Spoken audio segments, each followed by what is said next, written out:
एक आदमी ने किसी लड़की को फंसा करके गुप्त रूप से घर में रखा और बात बिगड़ गई तो मारकर घर में ही दफना दिया। और इतनी सफाई से कार्य किया कि किसी उस क्षेत्र की लड़की नहीं थी तो किसी को पता नहीं चला। 10 वर्ष व्यतीत हो गए। सामने स्वर्णकार का मकान था तो कुछ राजकीय कर्मचारी उसके यहाँ आया करते थे, स्वर्णकार के यहाँ, और वो ऐसा नंबर 2 का काम करता था तो उनको पता चला तो कुछ फीस वो देता रहा। अब धीरे धीरे खान पान रात्रि भर वहीं रुकना तो उनको पता चल गया कि तिजोरी कहाँ है, पैसा कहाँ है, सब। रात्रि में स्वर्णकार को मार डाला राजकीय कर्मचारियों ने और उनका सब सामान लेकर बाग से लेकर निकल रहे थे तो वो आदमी लघुशंका के लिए निकला जो 10 वर्ष पहले केस कर चुका था और कुछ नहीं, कोई नहीं जान पाया। वो निकला, उन्होंने देखा तो उनका कुछ करके आ रहे हो आप लोग, घबराए दिखाई दे, बाग से कहाँ से लेके आ रहे हो? चुप, हम तुमको भी इसमें से कुछ दे देंगे, तुम अपने घर जाओ। तो उनका नहीं, हम ये तुम्हें चोरी नहीं करने देंगे।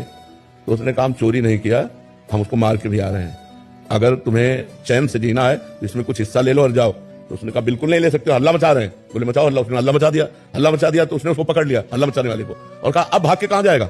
10-20 लोग आ गए, बोले इसने स्वर्णकार को मारकर देखो, ये बॉक्स से लेकर के जा रहा था, हम पकड़ा गए तो हल्ला मचा। पूरा का पूरा केस उसके ऊपर डाल दिया। अब जब साक्ष्य और सब प्रमाण मिल रहे हैं तो जब जज के सामने गया बहुत रोया और उसने कहा हृदय से कहता हूं फांसी तो तुम्हें देना, फांसी दे दो, आजीवन कारावास देना, आजीवन, हृदय से कहता हूं मैंने पाप नहीं किया। तो उसने कहा सच्ची बताओ, भगवान को साक्षी करके बताओ, तुमसे कोई ऐसा पाप हुआ है क्या इस जन्म में जिसका तुम्हें दंड नहीं मिला? जज ने कहा कोई ऐसा पाप हुआ है जिसका तुम्हें दंड नहीं मिला, सच्ची बताना। उसने हृदय से बताया कि हाँ ऐसा। तो देखो वो पाप कैसे फंसा दिया, उसको कैसे फंसा दिया, लघुशंका के लिए निकला, केस बन गया। तो कई ऐसी घटनाएं होती हैं हमारे जीवन में जिसमें वर्तमान में हम दोषी नहीं होते, लेकिन भूतकाल का किया हुआ अपराध हमको वर्तमान में फंसा के दंड देता है। इसलिए आप बिल्कुल प्रसन्न रहिए, इसमें आप दोषी नहीं है।